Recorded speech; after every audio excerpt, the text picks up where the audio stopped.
Eu não sou bem grande ainda para isto. Mas observem, na marcha agora. Fiquem prontos. Nós vamos. Aqui está um quadro triste antes de terminarmos nossa lição normal.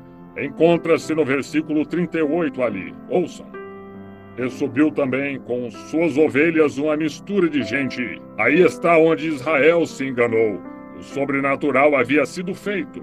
Um povo incrédulo seguia por causa do sobrenatural. Finalmente tiveram problemas. E mais embaixo, nós observamos aqui, no versículo 42 e no 43.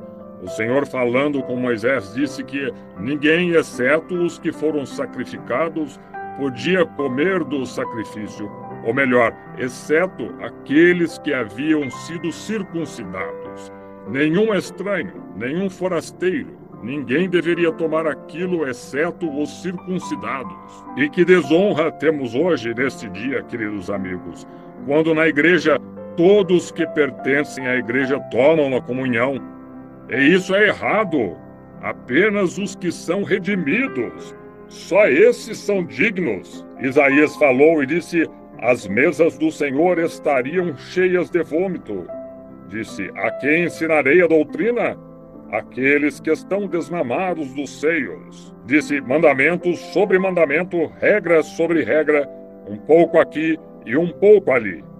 E retende o que é bom. Deus falando, conhecendo que o dia no qual estamos vivendo, que a igreja estaria tão envolvida na política a ponto de permitirem tudo, as pessoas entrarem, desde que tenham seus nomes no livro da igreja, eles são membros, eles tomam comunhão. E a Bíblia disse: aquele que come e bebe indignamente é culpado do corpo e do sangue do Senhor. São João, capítulo 13, Jesus falando. 2 Coríntios, capítulo 11, Paulo disse, anos mais tarde, que aquele que comer e beber disto indignamente será culpado do corpo e do sangue do Senhor. Que o homem examine a si mesmo, ele diz, antes do tomar. Estou citando a Escritura. Isto é certo. Aquele que come e bebe indignamente, come e bebe condenação para si mesmo, não discernindo o corpo do Senhor. E é por isto que existem muitos enfermos e fracos entre vós, e muitos que dormem. Esteja certo de que você está correto com Deus.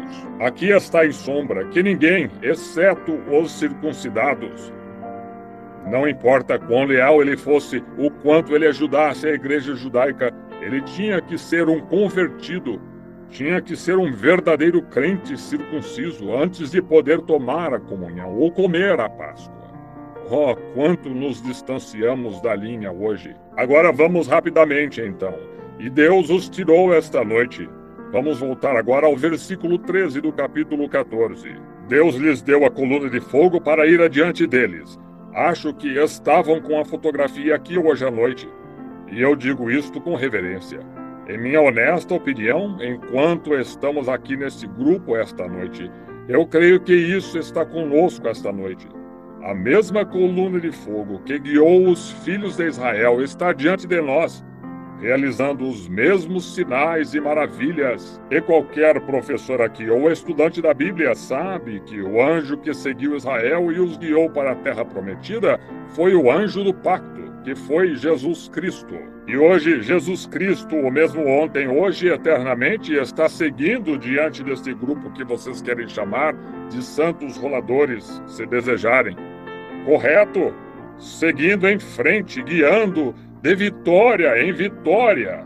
Louvado seja Deus! Naquelas nações, naqueles dias, eles foram desprezados, odiados e rejeitados, e recusados pelas nações e chamados de tudo.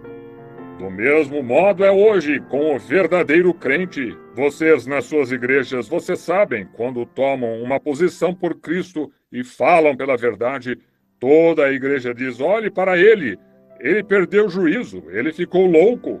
Hein? Não dê atenção a isso, siga em frente. Você está todo revestido da armadura agora, e o sangue vai na sua frente, o Espírito Santo dirigindo. Apenas continue se movendo, não dê atenção ao que lhe dizem, olhe diretamente para o Calvário e siga marchando.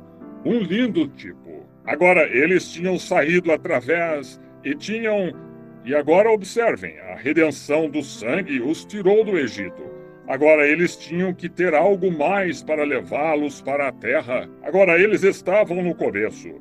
Eles tinham sido circuncidados, saído sob o sangue e estavam em marcha. Agora eles tinham conseguido chegar a certo ponto. Estavam indo por ali, sabendo que passaram da morte para a vida. Sabiam que tinham vida eterna, mas aqui estão eles se aproximando agora, e as dificuldades começaram a aparecer. Eis que vem o exército de Faraó perseguindo-os para levá-los. Os problemas tinham começado. Ouçam! Deus é nosso refúgio e nossa fortaleza, socorro bem presente em tempos de angústia. Oh, eu espero que você veja isto. Está vendo? Aqui está, sabe? Porém, ouça, versículo 13 agora. Moisés, porém, disse ao povo: não temais. Gosto demais disto. Depois que Jesus ressuscitou dos mortos, suas palavras foram constantemente: não temais. Esse é o problema da igreja hoje. Morre de medo de você cometer uma falha. Como pode falhar quando você está em Cristo? Você não pode falhar. Você tem vida eterna. Todos os demônios do inferno não podem abalar você. Você tem vida eterna. Assim disse Jesus. Então, não tenha medo de falhar. Você diz: bem, tenho medo de me tornar fanático. Eu preferiria ter um pouquinho de fanatismo do que me sentar quieto e não fazer nada. Com certeza eu preferiria. O homem que vai chegar a fazer algo... Contam sobre Ballard aqui que um sujeito chegou para arranjar um emprego com ele e ele disse: assine o seu nome aqui. Ele tomou o seu lápis para assinar. Ele disse: onde está a sua borracha? Disse: eu não cometo erros.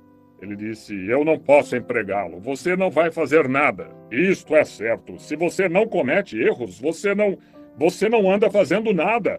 Vamos, irmão, seja ativo. Eu gosto do Longfellow aí. Não me diga em tristes números, a vida não passa de um sonho vazio.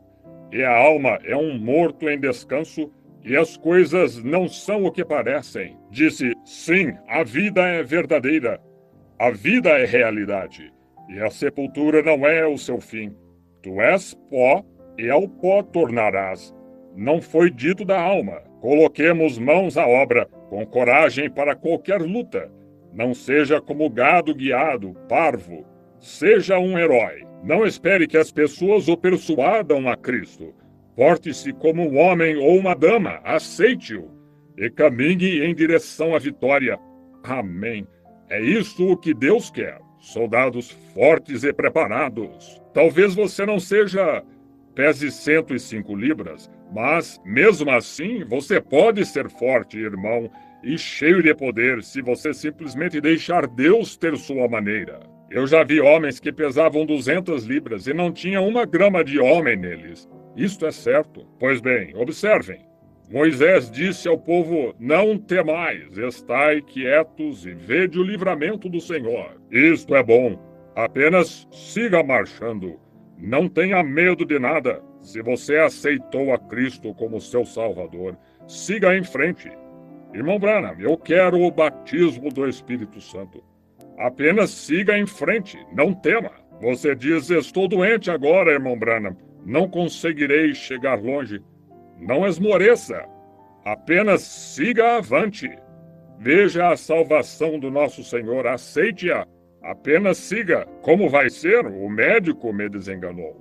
Agora, ele fez o melhor que pôde, mas Deus ainda não fez o melhor que pôde. Isto é certo. Só um momento, ouça-o agora. Pois bem, do Senhor que hoje vos fará, porque aos egípcios, o provador, o verdadeiro, o causador de problemas, diz: irmão Branham, se ao menos eu conseguisse deixar de fumar, se ao menos eu conseguisse parar de beber, se ao menos eu conseguisse deixar de roubar, se ao menos eu conseguisse deixar de fazer isso, aquilo e aquilo mais, não esmoreça. Apenas siga em frente. Deus cuidará do restante. Se eu soubesse que poderia fazer isso, irmão Branham, eu aceitaria Cristo neste momento. Não se preocupe, siga avante.